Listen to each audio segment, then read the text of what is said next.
They say every cloud has a silver lining. But as I sat in my car outside Le Chateau Grand, watching valets park Bentleys and Rolls-Royces, I wondered if sometimes the silver lining is actually just the glint of a knife about to fall. I'm Madeline Foster, Maddie to my friends, the plain one to my family. At 29, I'm a successful pediatric nurse who spends more time in scrubs than stilettos.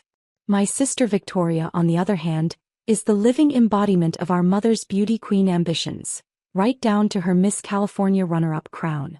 The invitation to Victoria's wedding had arrived 6 months ago, all cream-colored linen and gold embossing. The wedding of the year, the society pages called it. Victoria Foster, social media influencer and beauty entrepreneur, marrying James Richardson III, heir to the Richardson real estate empire. 25 bridesmaids, $1 million flower budget, and a guest list that read like a who's who of West Coast elite. I wasn't supposed to be here today. In fact, I had been explicitly uninvited 3 weeks ago. Darling, Mom had said during our weekly family dinner, her voice dripping with practiced concern, Victoria feels that perhaps it would be best if you didn't attend the wedding. I'd looked up from my pot roast, fork frozen halfway to my mouth. What? It's just. Mom glanced at Victoria, who was tapping away on her phone, perfectly manicured nails clicking against the screen. The aesthetics are very important to her. The photos will be in all the major magazines. And? I prompted, though I already knew where this was going. It was high school yearbook photos all over again, when Mom had suggested I be conveniently sick on picture day. Victoria finally looked up, sighing as if the whole conversation was beneath her. You don't exactly fit the vision, Maddie. I mean, look at you. I had looked down at myself, simple black sweater, minimal makeup, hair in its usual practical bob. Nothing wrong with my appearance, just nothing that would fit into Victoria's Instagram perfect world. You're disinviting me from your wedding because I'm not pretty enough? The words tasted bitter. Don't be dramatic, Victoria rolled her eyes. I'm disinviting you because you refuse to make an effort. My wedding photos will be seen by millions of followers. Everything has to be perfect. Dad had remained silent, hiding behind his newspaper like he always did during family conflicts. His silence hurt more than Victoria's words. I'd left dinner early that night, driving home through tears I refused to let fall in front of them. But fate, it seems, had other plans for me. 2 days later, a young woman came into the pediatric ward where I worked. She was maybe 25, pretty in a tired way with a sleeping toddler on her hip. She looked lost, so I approached to help. I'm looking for the children's clinic, she said, shifting the sleeping child. My son needs his vaccinations updated for preschool. That's 2 floors down, I smiled, reaching for my ID badge to escort her. I can show you. That's when I saw it. The photo she used as her phone's lock screen wallpaper. It showed her in a white sundress, standing next to a man I knew very well, James Richardson III. My sister's fiancé. The woman, Maria, broke down when I gently questioned her. As she was married to James. Had been for 3 years. Their son Jamie Jr. was 2. James had told her he was working in Asia, managing his family's international properties. She'd had no idea he was in the country, let alone engaged to someone else. I found out from Instagram, she whispered, showing me Victoria's latest wedding preparation post. Someone tagged him in a comment. I've been trying to reach him, his family, anyone, but they've all blocked me. I stayed late that night helping Maria document everything. Their marriage certificate, Jamie's birth certificate, photos, text messages, bank statements showing James's monthly deposits to their joint account. Everything that proved James Richardson III wasn't just a cheating fiancé. He was a bigamist about to commit fraud. What are you going to do? I asked as she gathered her papers. Maria straightened her shoulders, looking more determined than defeated now. I'm going to stop this wedding. My son deserves to know his father isn't a ghost who only exists in photos and monthly deposits. I should have walked away then. Should have let Maria handle it herself. But something in me, maybe years of being the family disappointment, maybe simple justice, made me reach for my phone. I think I can help, I said, showing her Victoria's wedding invitation. And I know exactly when and where to find them all. The next 2 weeks were a blur of preparation. Maria and I met regularly, planning every detail. I helped her find a lawyer who specialized in family law. We documented everything, created backup copies, prepared for every possible scenario. What we didn't expect was to find more women. They came forward one by one, discovered through careful investigation and discreet inquiries. No other wives, thankfully, but a string of fiancés across multiple states. Each engagement had ended mysteriously just before the wedding, usually after James had borrowed significant sums of money for various business ventures. "He's a con man," Maria's lawyer explained, reviewing the growing file of evidence. "He picks wealthy women, love bombs them, then disappears with their money before the wedding. The only reason he actually married Maria was because of the baby, and because her family's wealth was tied up in trusts he couldn't access without a legal marriage." "And my sister?" I asked, thinking of Victoria's massive Instagram following, her successful beauty brand, her carefully curated image of perfection. Based on the pattern, he'll take her money and disappear. Probably blame it on business troubles, make her too embarrassed to admit she was conned. I thought about showing Victoria the evidence then, about trying to warn her. But I remembered all the times she dismissed my concerns about anything, my career choice. "Ugh, why would you want to wear scrubs all day? My relationships. No wonder you're single, you don't even contour. My whole existence. It's like you're trying to embarrass the family." No, Victoria wouldn't believe me. She'd accuse me of jealousy, of trying to ruin her perfect day. She needed to see the truth for herself in a way she couldn't deny or dismiss. Which is how I found myself sitting in my car outside Le Chateau Grand on my sister's wedding day, watching the arrival of guests who thought they were there to witness a fairy tale. Maria sat beside me, wearing one of the designer dresses we'd carefully chosen for this moment. In the back seat, Jamie Jr. slept peacefully in his car seat, unaware he was about to meet his father. "Are you sure about this?" Maria asked, smoothing her dress nervously. "Once we go in, there's no turning back." I thought about Victoria's cruel dismissal, about James's calculated deceptions, about all the women whose lives he'd upended. I thought about my father's silence and my mother's constant disappointment.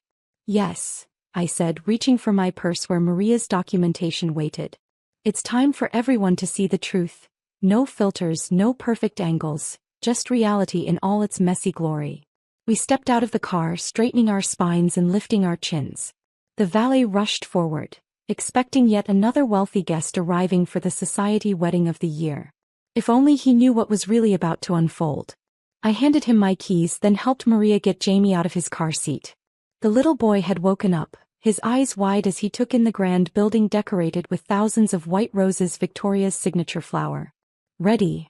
I asked Maria, adjusting my own carefully chosen outfit, not the demure beige my mother had suggested to help me blend into the background, but a deep red that demanded attention. Maria nodded, shifting Jamie to her hip. "Ready." As we walked toward the entrance, I caught our reflection in the polished windows. We didn't look like people about to ruin a wedding. We looked like justice, dressed in designer clothes and armed with undeniable truth. Victoria had wanted perfect wedding photos. Well, these weren't the kind of photos she'd planned, but they would certainly be memorable. I pushed open the heavy doors, hearing the string quartet playing inside. The ceremony wouldn't start for another hour, plenty of time for what we had planned. "Madeline." My mother's voice rang out across the marble foyer. "What are you doing here? And who is?" Her voice trailed off as she caught sight of Jamie, his features a perfect miniature of James Richardson III. I smiled, feeling a strange calm settle over me. "Oh, Mother. I brought some unexpected guests to Victoria's wedding. I think everyone needs to meet them." Part 2. The next few minutes unfolded like a scene from a movie I couldn't pause.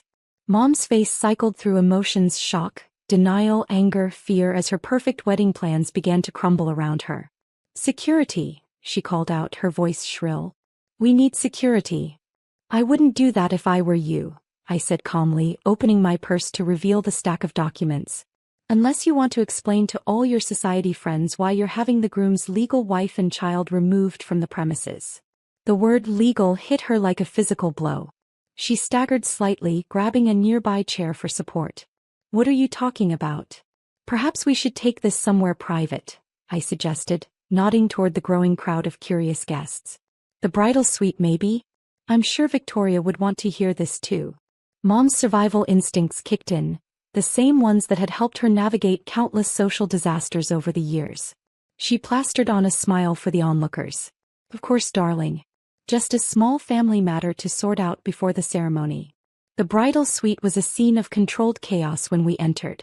Hairstylists, makeup artists, and photographers buzzed around Victoria, who sat in a throne-like chair being attended to like a queen preparing for coronation.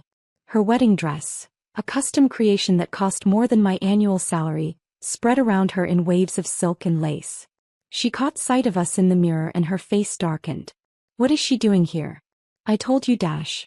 The words died in her throat as she saw Jamie. Even through layers of professional makeup, I could see the blood drain from her face. Everyone out, Mom ordered, her society smile never wavering. Now. The various vendors scattered, leaving just our family, Maria and little Jamie, who was looking around the ornate room with wide-eyed wonder. Who are they? Victoria demanded, but her voice trembled. I think she already knew. Maria stepped forward, her chin high. I'm Maria Richardson. This is Jamie Jr. And James, your fiancé, is my husband. The silence that followed was absolute. You're lying, Victoria whispered, but her eyes were fixed on Jamie's face, on the features so identical to James's that no one could deny the relationship. Wordlessly, I began laying out the documents on a nearby table. Marriage certificate, birth certificate, photos, bank statements, the additional evidence from other women James had conned. It's all here, I said quietly. Everything. And there's more, a whole pattern of cons and fraud across multiple states. James Richardson III isn't just a bigamist. He's a professional con man who targets wealthy women.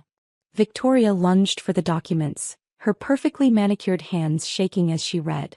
Mom peered over her shoulder, her face growing paler with each page. No, Victoria kept muttering. No.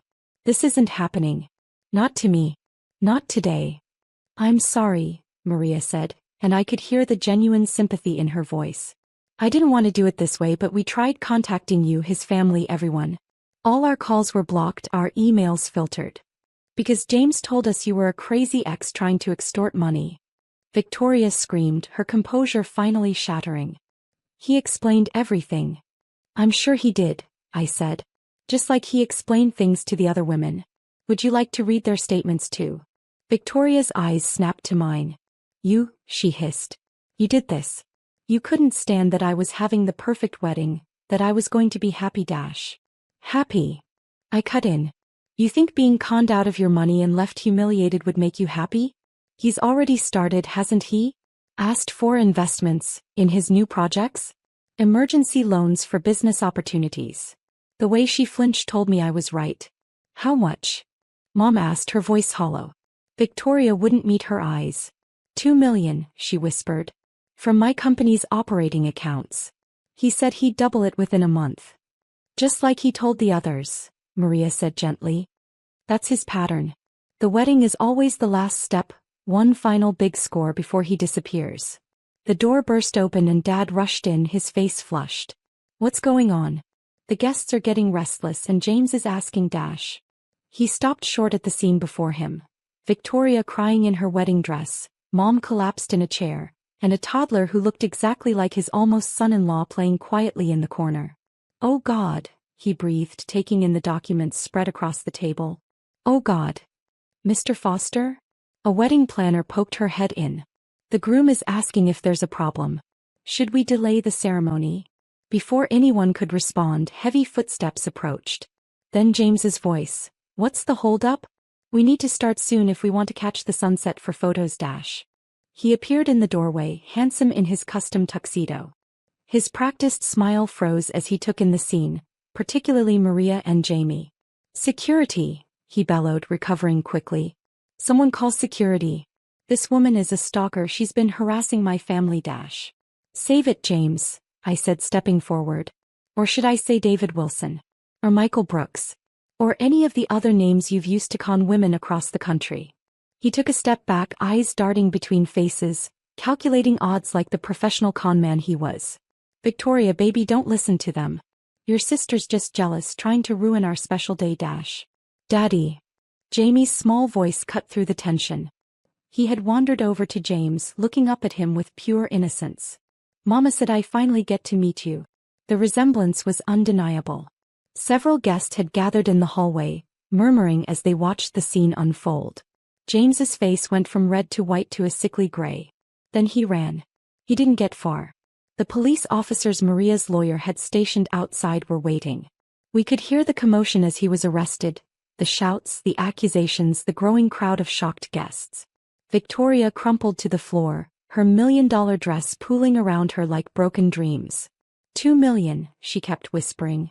"My company, my reputation." I knelt beside her, not caring that my red dress was getting crushed. "We can fix this. Maria's lawyer knows exactly how he operates. We can track the money, press charges, protect your business before he can transfer the funds." "Why?" She looked at me, mascara tracking down her cheeks. "Why did you do this? Why didn't you just let me marry him and be happy?"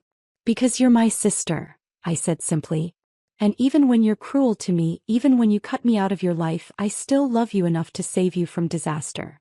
She stared at me for a long moment, then did something she hadn't done since we were children. She hugged me. The aftermath was chaos, of course. The wedding was cancelled. Guests sent home with elaborate gift bags and carefully worded explanations. Victoria's social media exploded with speculation and rumors, but Maria's lawyer helped craft a statement that positioned her as another victim of a sophisticated con man rather than a jilted bride. The press had a field day when James's, or whatever his real name was, full history came to light. More victims came forward, each story adding to the criminal charges. Victoria's money was recovered before he could transfer it offshore, and her company survived, though she had to work hard to rebuild her followers' trust. Mom and Dad struggled with the humiliation, but somewhere in the aftermath our family dynamics shifted. Maybe it was the shared trauma, or maybe they finally saw me clearly, not as the plain daughter who didn't fit their image, but as the strong one who had protected her sister despite years of rejection. "I was wrong," Mom said one evening months later as we sat in my apartment having coffee. "All these years I pushed you both to focus on appearances, on fitting some perfect image. But you were the one who saw what really mattered." Victoria changed too. The failed wedding seemed to crack her perfect facade, letting something more real emerge.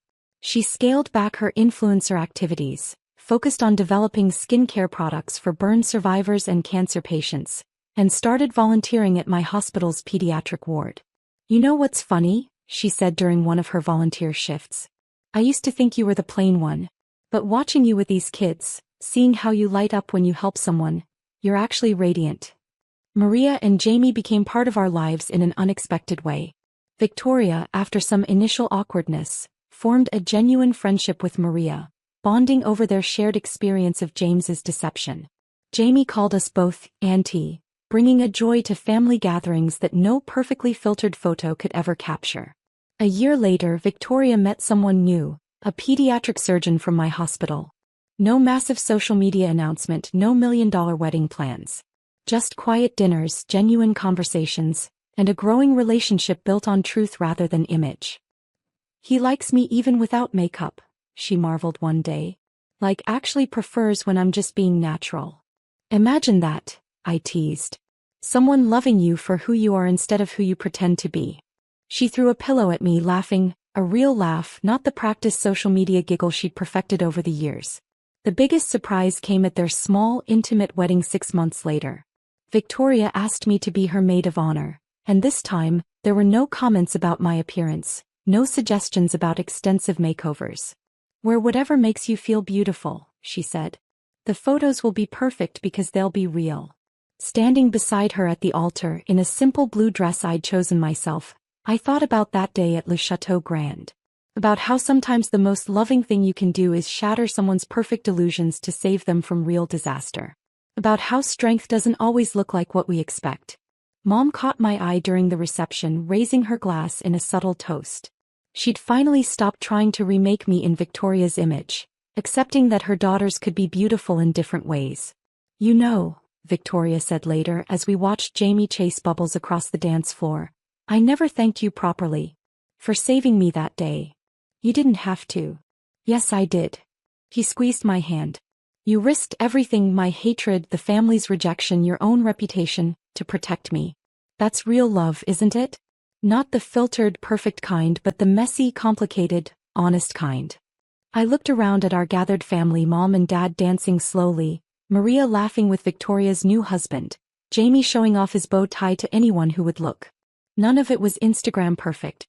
There were wrinkles in dresses, flyaway hairs, smudged makeup from happy tears. But it was real. And real, I've learned, is better than perfect any day.